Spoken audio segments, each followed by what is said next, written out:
I believe the word for today is going to be forgiveness. So the word for today is going to be forgiveness. All right, when we think about the meaning of forgiveness, let me jump on the different my forgiveness, my words, so I'm even turn it down. So forgiveness isn't approval, it's release.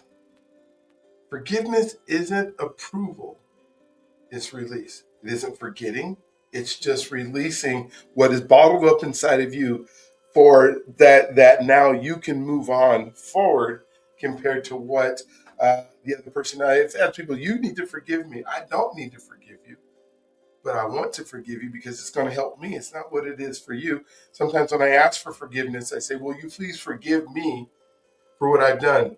And I cannot have the expectation that they will. They don't have to. My expectation when I'm asking for forgiveness is one to release for me. It's not getting that approval from them to say, yes, I'm doing it. It's saying it's releasing for me. So it works on both ways. Forgiveness frees the person holding it more than the person receiving it.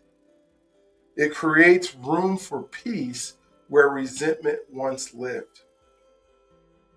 So if I'm forgiving somebody, right, I'm releasing. And if I'm asking for forgiveness, I'm releasing.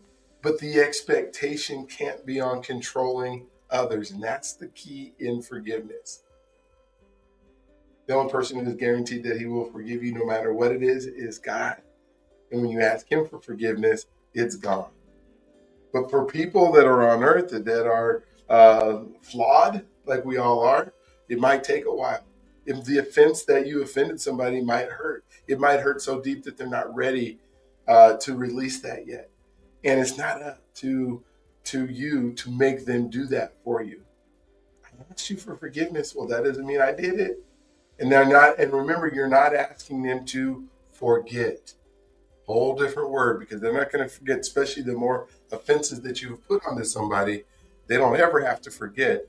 But it would be great if they forgave. And for you, when somebody asks you forgiveness, I'm asking you now that you forgive that, release it, so that you can move on.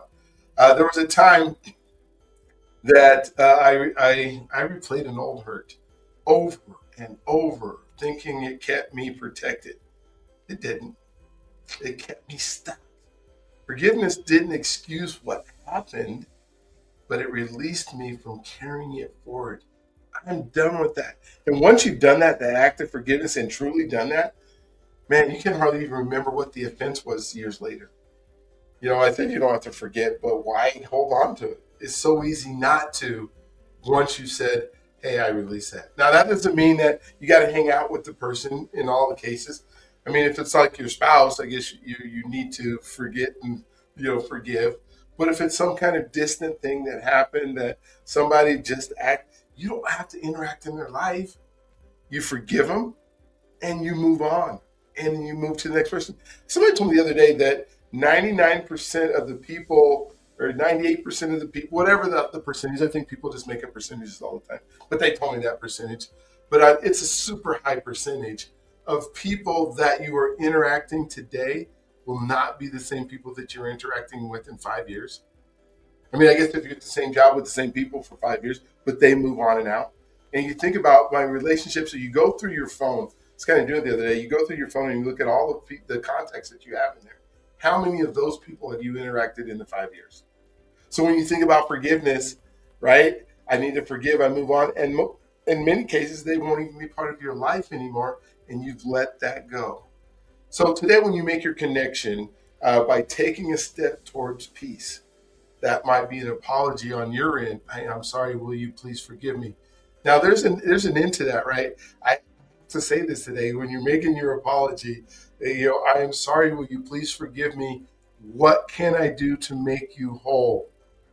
That is the key piece in there that makes this transition so much easier. It's just not, I'm sorry, like our parents do when we're kids. Hey, just tell them you're sorry, I'm sorry. And then you just walk away. No, it's those three things. It's like, I am sorry, please forgive me.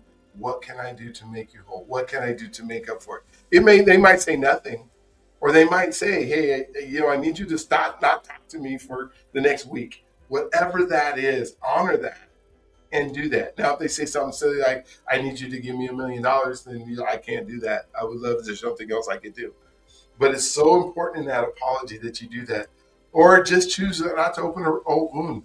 Like today, if there's something that's still hurting you and bothering you and you haven't been able to forget, hey, maybe we can forget and just choose not to open that up. Not to say that last sarcastic remark to get your dig in when you're having that conversation. But you did this, but you did that, right? Hey, that goes a long way in forgiveness. So today, in your promise can be whatever you want it to be. I'm okay with whatever promise you make. But as a suggestion, release one offense instead of rehashing it or rehearsing it or whatever you're doing to it. Just release one offense. It's all over. I'm done. I forgive them. I'm out of here. Right. So whatever that promise is, no matter what the promise is, once you first make the promise, it's in your mind. Now I want you to write down that promise. Right then I want you to say it out loud, and then because that just confirms or affirms that you're doing it. And then after that, I want you to make sure you do it before you go to bed today. Please keep writing these down. All right. Today's word is